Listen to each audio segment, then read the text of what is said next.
Hey y'all, how are you? It's Coach Tanya here. I know I haven't been around for a while. I haven't posted a video in a minute. I carved out some time this morning so that I could talk to you for a few minutes.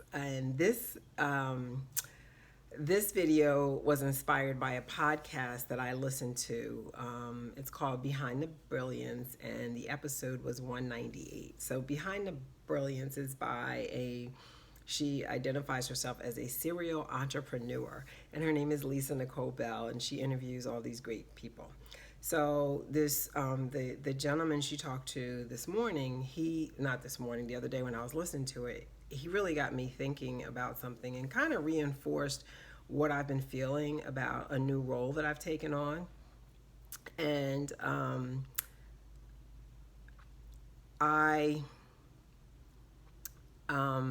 in the past 15 years prior to moving here, I worked in education, secondary education. I was very comfortable in that role, enjoyed it, was passionate about it, enjoyed the students, and loved the fact that in my job I had the creativity and the freedom to, there was a goal to get the job done, but I could kind of go about doing it the way I wanted to do. But I had systems in place that helped me do that.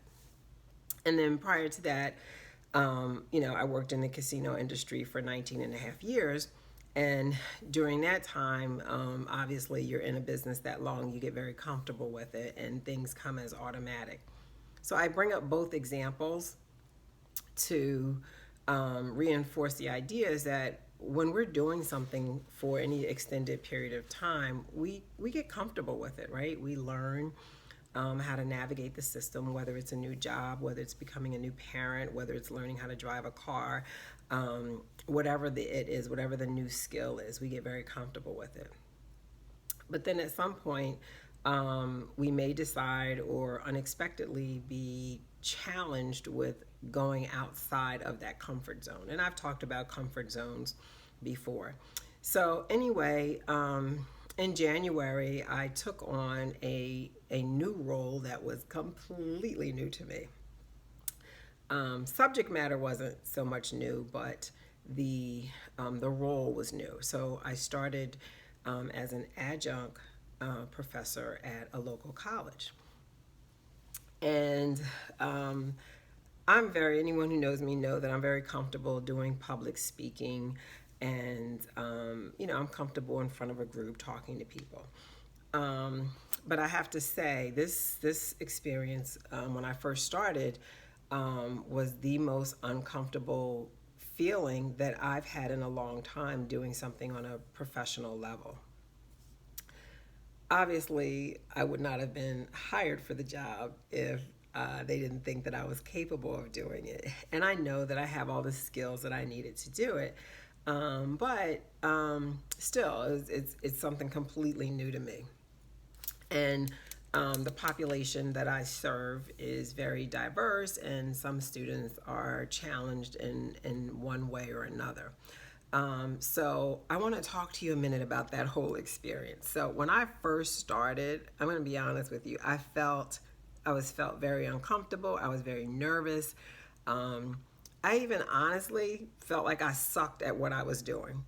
And I just said to myself, okay, girl, you have the tools, you have the experience.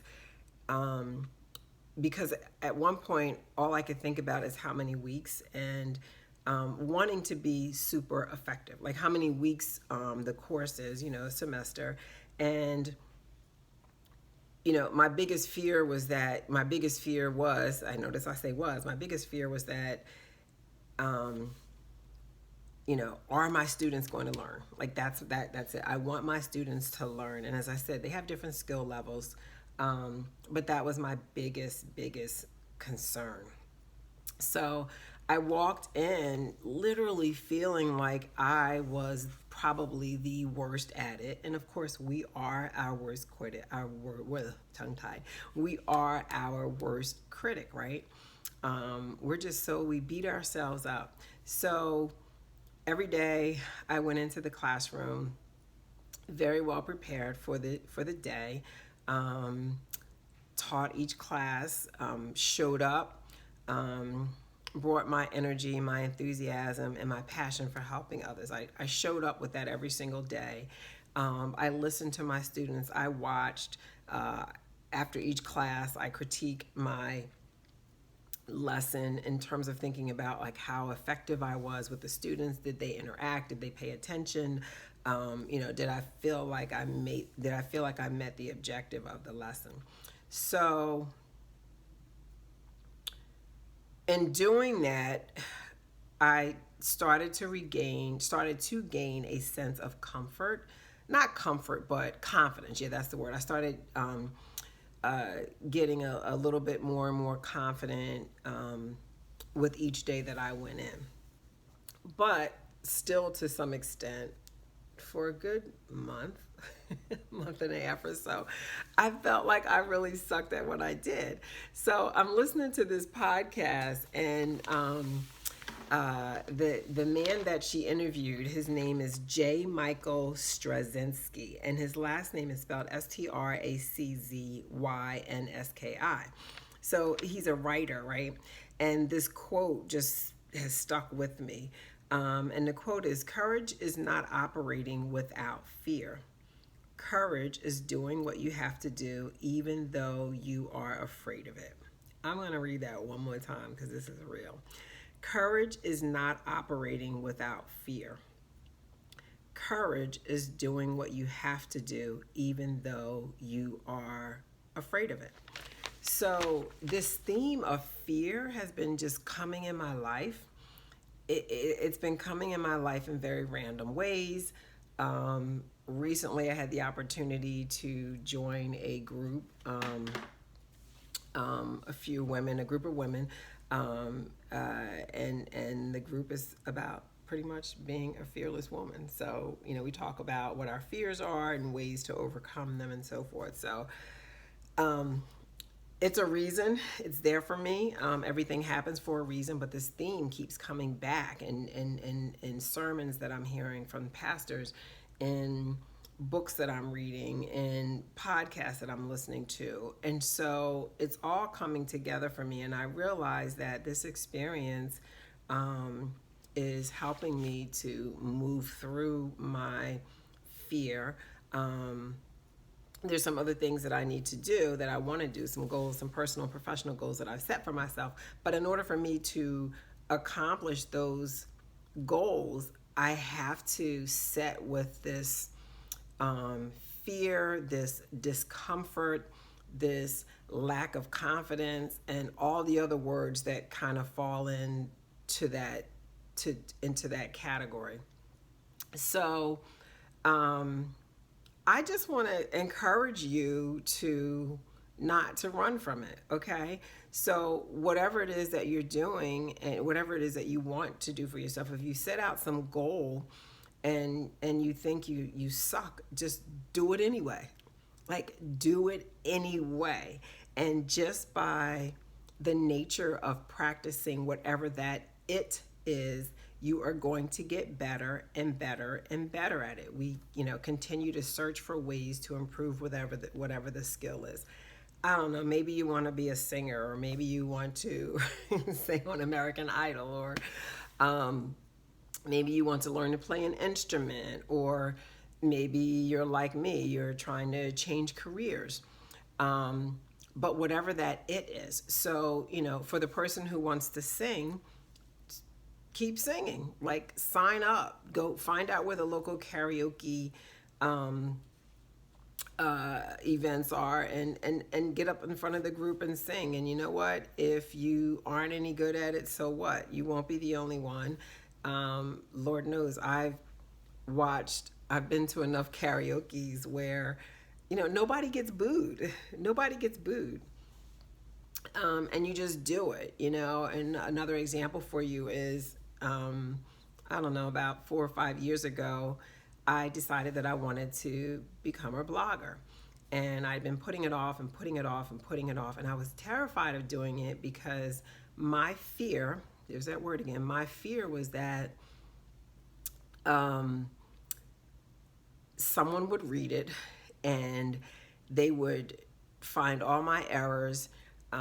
They would make a nasty comment. They would just criticize me. And when all of that happened, what would happen?